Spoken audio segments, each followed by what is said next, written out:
Jangan baca cerpen ini ketika sedang makan. Halo, saya Dewi Syafrina. Kali ini saya masih akan membahas salah satu cerpen yang ada dalam buku ini, karya Hamsat Rangkuti. Dan sekarang saya akan membahas cerpen yang ketiga, yaitu Peace Pot. Kalian tahu apa itu Peace Pot? Jadi ini adalah cerita tentang seorang yang dituduh menjamret. Kemudian dia dibawa ke kantor polisi dan ada saksi. Yang menjadi pencerita dalam cerpen ini adalah si saksi. Jadi dia menceritakan ada seorang yang menjamret kalung seorang perempuan kemudian menelannya.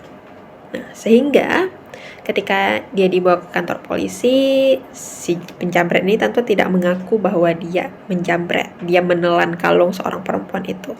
Tapi dengan suasana yang penuh tekanan di dalam kantor polisi itu, polisi meminta dia untuk makan, minum, makan pepaya, dan makan segala hal yang diberikan oleh polisi agar ketika nanti si penjamret itu buang air besar, kalungnya keluar dari sana dan ditampung di peace pot. Jadi ceritanya sebenarnya sangat menegangkan ya. Di dalam kantor polisi, semua orang menunggu apakah kalung itu betul-betul ada di dalam kotoran si penjamret ini.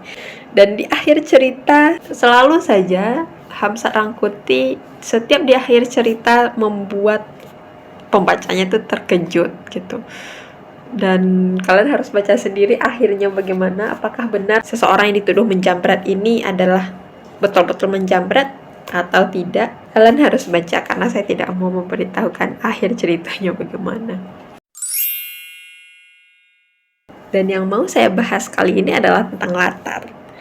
Di sana latarnya di kantor polisi dengan penuh ketegangan, suasananya begitu tegang, kita pun seperti ikut melihat atau menyaksikan si penjamret ini membuktikan apakah dia benar menjamret atau tidak gitu. Karena kan semua di sana menunggu, berharap kalung itu keluar. Jadi suasana yang digambarkan oleh penulis itu sangat bisa kita rasakan gitu kan. Kita ikut penasaran atau kita diam-diam merasa bahwa jangan-jangan si saksi ini salah dan sudah menyengsarakan si seseorang yang sudah dituduh menjamret itu. Jadi latar suasana yang menegangkan begitu, kita jadi bisa merasakan permasalahannya bagaimana.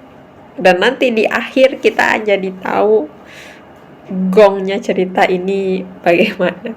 Jadi kalian harus membaca cerpen ini juga.